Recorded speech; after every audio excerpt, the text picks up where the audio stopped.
Morning बेटा।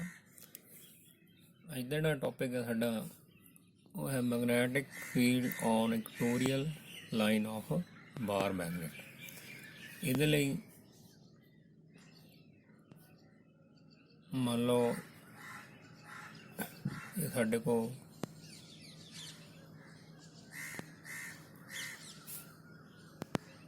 ਬਾਰ magnet है, इधर साउथ पोल इधर नॉर्थ पोल।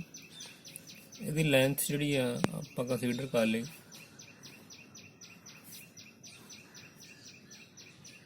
2L। ਇਹਦਾ ਮਿਡ ਪੁਆਇੰਟ ਮੰਨ ਲਓ ਹੈ O। ਬਾਰ ਮੈਗਨੇਟ ਦੀ ਇਕਟੋਰੀਅਲ ਲਾਈਨ ਤੇ, ਇਕਟੋਰੀਅਲ ਮੀਨ ਜਿਹੜੀ ਲਾਈਨ ਬਾਰ ਮੈਗਨੇਟ ਦੀ ਲੈਂਥ ਦੇ ਪਰਪੈਂਡੀਕੂਲਰ ਹੈ, ਦਿਸ ਇਜ਼ ਕਾਲਡ ਇਕਟੋਰੀਅਲ ਲਾਈਨ। ਇੱਥੇ ਕੋਈ ਪੁਆਇੰਟ ਆਪਾਂ ਮੰਨ ਲਿਆ P ਹੈ। ਹੁਣ P ਪੁਆਇੰਟ ਤੇ ਆਪਾਂ ਮੈਗਨੈਟਿਕ ਫੀਲਡ ਫਾਈਂਡ ਕਰਨਾ ਹੈ।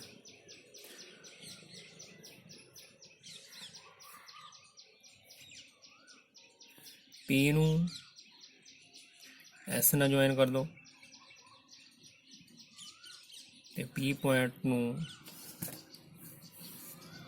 N ਪੁਆਇੰਟ ਨਾਲ ਜੁਆਇਨ ਕਰ ਦਿਓ।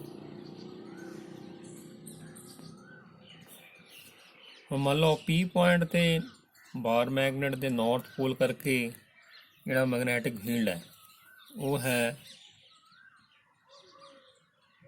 B1। डायरेक्शन along NP ਤੇ P ਪੁਆਇੰਟ ਤੇ ਬਾਰ ਮੈਗਨੇਟ ਦਾ ਜਿਹੜਾ ਸਾਊਥ ਪੋਲ ਹੈ ਉਹਦੇ ਕਰਕੇ ਮੈਗਨੈਟਿਕ ਫੀਲਡ ਹੈ B2। ਡਾਇਰੈਕਸ਼ਨ ਦੀ along PS। ਹੁਣ ਸਭ ਤੋਂ ਪਹਿਲਾਂ ਆਪਾਂ B1 ਜਿਹੜਾ ਮੈਗਨੈਟਿਕ ਫੀਲਡ ਹੈ ਜਿਹੜਾ ਕਿ P ਪੁਆਇੰਟ ਤੇ ਹੈ due to north pole of bar magnet वो फाइंड करना।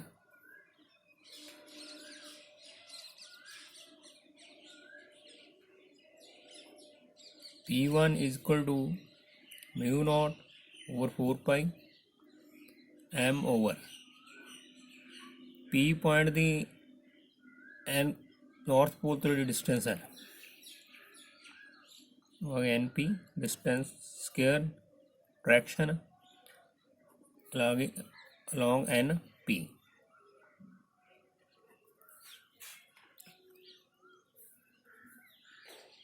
B1 is equal to mu naught over 4 pi m over ਹੁਣ NP ਆਪਾਂ ਫਾਈਂਡ ਕਰਨੀ ਹੈ।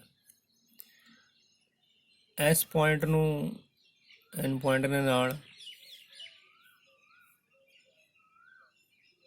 ਮਿਲਾ ਦਿਓ। ਹੁਣ ਮੰਨ ਲਓ ਜਿਹੜਾ ਪੁਆਇੰਟ P ਹੈ ਉਹਦੀ distance centre of bar magnet ਉਹ ਆਪਾਂ ਮੰਨ ਲਈ ਉਹ ਹੈ R। ਬੇਟਾ ਆਪਾਂ NP ਫਾਈਂਡ ਕਰਨਾ, ਸਾਡੇ ਕੋਲ ਰਾਈਟ ਐਂਗਲ ਟ੍ਰਾਇੰਗਲ ਬਣ ਗਈ ONP ਤੇ ਸਾਈਡ ਤੇ ਆਪਾਂ ਇਹਨੂੰ ਫਾਈਂਡ ਕਰਦੇ ਹਾਂ। ਇਨ ਟ੍ਰਾਇੰਗਲ ONP ਇਹਦੇ ਵਿੱਚ ਪਾਈਥਾਗੋਰਸ ਥਿਊਰਮ ਅਪਲਾਈ ਕਰ ਦਿਓ।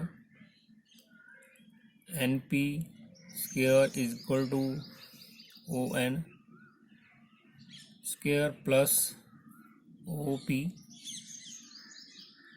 ਸਕੁਅਰ।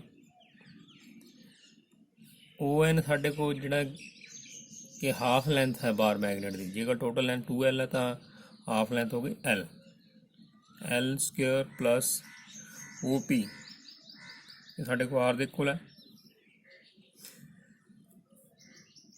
ਤਾਂ NP ਸਕੁਅਰ ਸਾਡੇ ਕੋਲ ਆ ਗਿਆ R square plus L square. ਹੁਣ NP ਸਕੁਅਰ ਦੀ ਜਗ੍ਹਾ ਆਪਾਂ R square plus L square put ਕਰਨਾ। ਇਸੇ ਤਰ੍ਹਾਂ B2 ਮੈਗਨੈਟਿਕ ਫੀਲਡ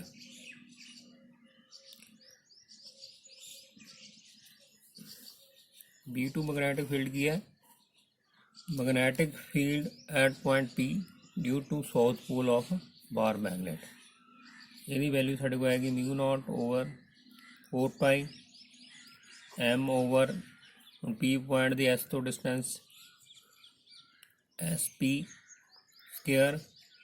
ਇਸ ਮੈਗਨੈਟਿਕ ਫੀਲਡ ਦੀ ਡਾਇਰੈਕਸ਼ਨ along PS, P ਤੋਂ S ਵੱਲ, along PS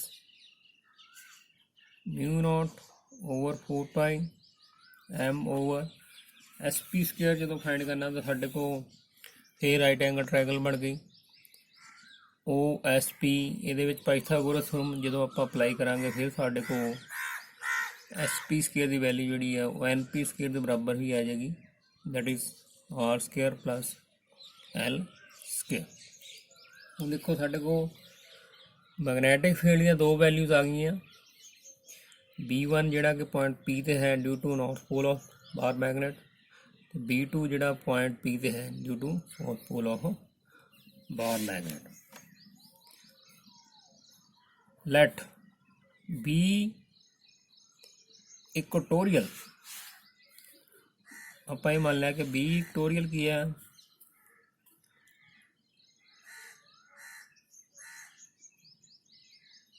resultant magnetic field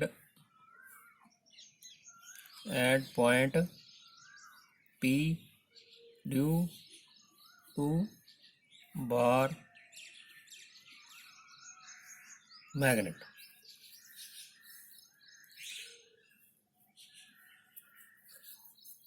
ਹੁਣ ਜਿਹੜਾ ਰਿਜ਼ਲਟੈਂਟ ਮੈਗਨੈਟਿਕ ਫੀਲਡ ਹੈ ਇਹਨੂੰ ਆਪਾਂ parallelogram law of vector edition ਜਿਹੜਾ ਕਿ ਆਪਾਂ +1 'ਚ ਸਟੱਡੀ ਕੀਤਾ ਹੈ ਉਹਦੇ ਰਾਹੀਂ ਫਾਈਂਡ ਕਰਾਂਗੇ। ਹੁਣ ਮੰਨ ਲਓ ਇਹਨਾਂ ਦੋਨਾਂ ਜਿਹੜਾ ਰਿਜ਼ਲਟੈਂਟ ਹੈ B ਇਕੁਟੋਰੀਅਲ ਉਹ ਇੱਧਰ ਲਾਈ ਕਰ ਰਿਹਾ,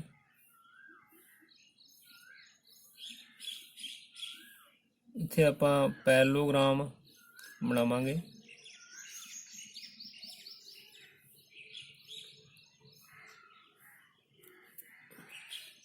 इधर पॉइंट ए, इधर बी कंसीडर कर लो, इधर पॉइंट सी। तो साढ़े को PABC जी पैरेललोग्राम बन गई।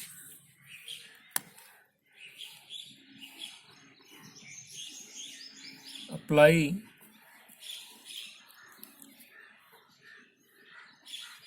Parallelogram law of vector addition to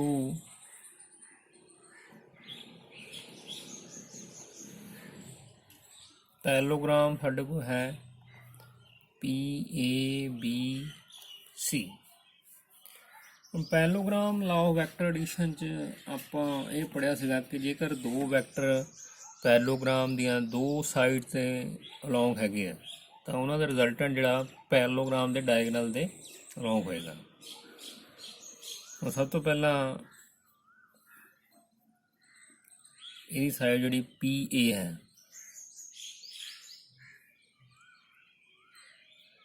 ਜਾਂ ਆਪਾਂ ਇਹ ਦੇਖਣਾ ਕਿ ਜਿਹੜਾ ਮੈਗਨੈਟਿਕ ਫੀਲਡ B1 ਹੈ ਉਹ ਪੈਰਲੋਗ੍ਰਾਮ ਦੀ ਕਿਹੜੀ ਸਾਈਡ ਦੇ ਅਲੋਂਗ ਹੈ। B1 over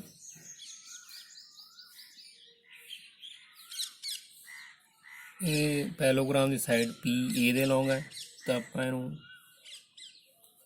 PA ਲਿਖਤਾ।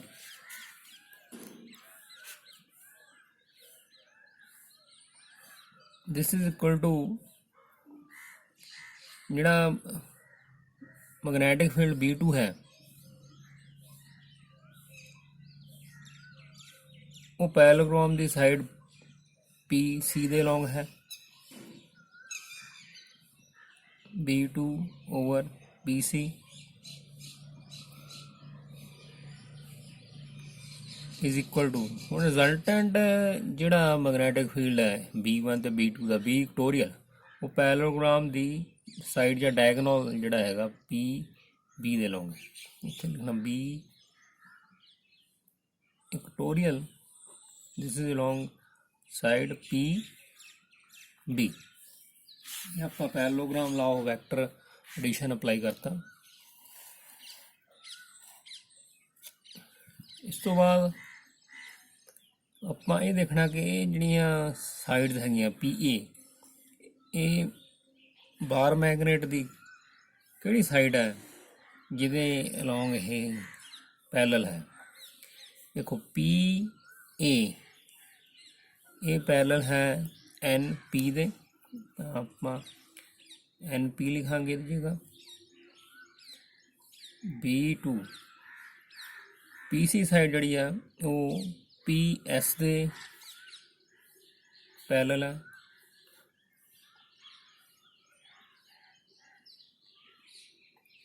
और इसी तरह पी बी जी है वो एन एस दे पैरेलल है। हुण इन्हां चों दो जिहड़े मैगनैटिक फील्ड है उन्होंने आपां इक्वेट करांगे। Let B1 over NP this is equal to B equatorial over NS।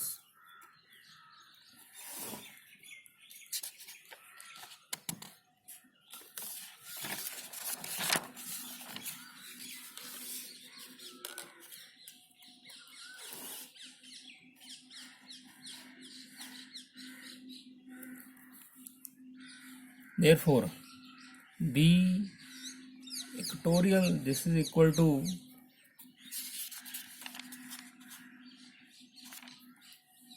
B1 into NS over NP। B1 ਜਿਹੜਾ ਮੈਗਨੈਟਿਕ ਫੀਲਡ ਆਪਾਂ ਪਹਿਲਾਂ ਫਾਈਂਡ ਕੀਤਾ ਸੀਗਾ ਉਹਦੀ ਵੈਲਿਊ ਸਾਡੇ ਕੋਲ ਆਈ ਸੀਗੀ ਮਿਊ ਨॉट over 4 pi m over r square plus l square whole square into ਹੁਣ ਆਪਾਂ ਇਹ ਦੇਖਣਾ ns ਜਿਹੜਾ ਹੈ ਉਹ ਕਿਹਦੇ ਇਕੁਅਲ ਹੈ।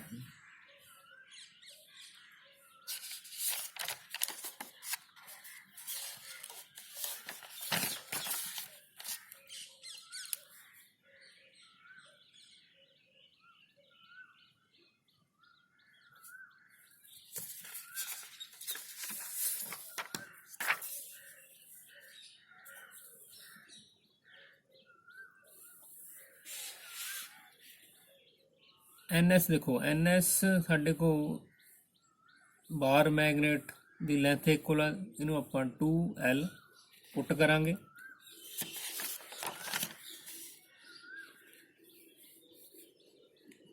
साढ़े को 2L आ गया ओवर एन पी आप जो फाइंड करना है एन पी तो ये साढ़े को फिर वही ओ एन पी साढ़े को राइट एंगल ट्राइंगल है तो इत्थे पाइथागोरस थ्योरम अप्लाई करके आप एन पी फाइंड कर सकते हैं। और देखो एन पी स्केयर साढ़े को वैल्यू हैगी आप सिर्फ एन पी ही फाइंड करना तो एन पी इतों साढ़े को वैल्यू जो आएगी N P is equal to R square L square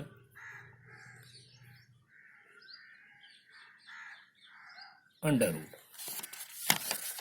तो हुण इत्थे एन पी नूं आपां R square plus L square power 1/2 put करांगे। बी इक्वेटोरियल जो वैल्यू साढ़े को आ गई mu naught over 4 pi m into 2L over R square plus L square. वो देखो बेस सेम है, R square plus L square इधर भी है, R square plus L square इधर भी है। इधर पावर 2 है, इधर पावर हाफ है। 2 plus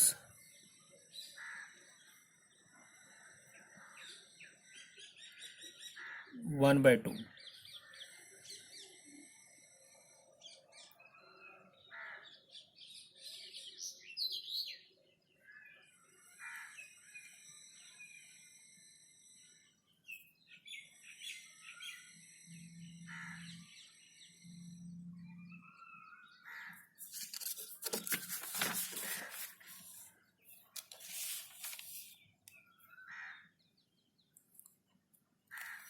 ਸਾਡੇ ਕੋਲ ਮਿਸਟੇਕ ਹੋਈ ਇੱਥੇ, ਸਕੇਅਰ ਨਹੀਂ ਆਉਣਾ ਬੇਟਾ।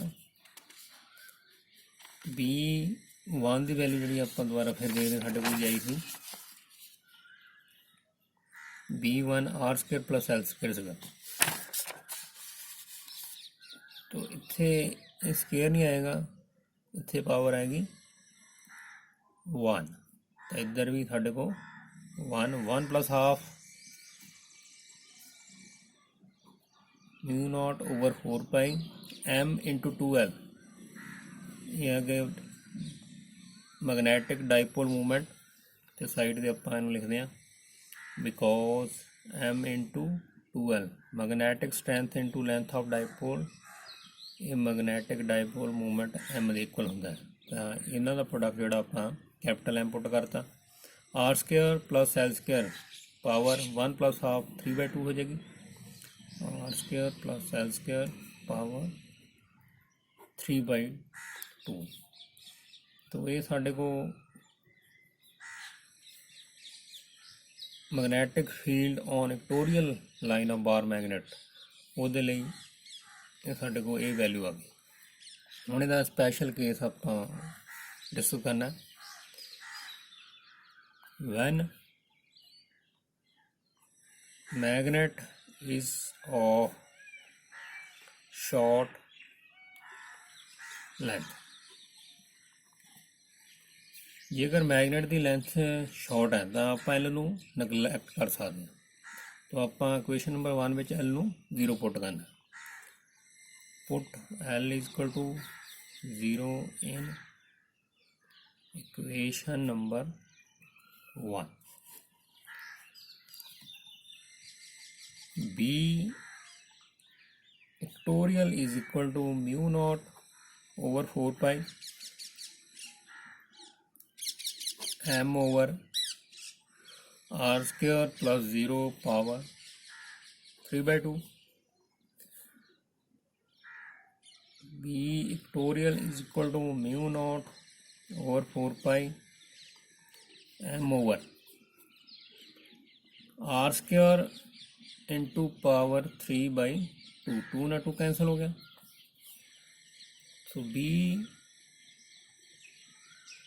इक्टोरियल = μ0/4π m/r³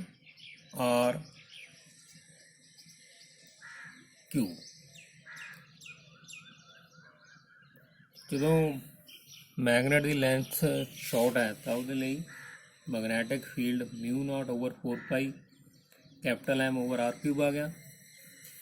जो बार मैगनेट की लेंथ 2l है वो साढ़े को magnetic field μ0/4π M/r² + l² whole power 3/2 value आ गई। तो बेटा अज आप magnetic field on equatorial line of bar magnet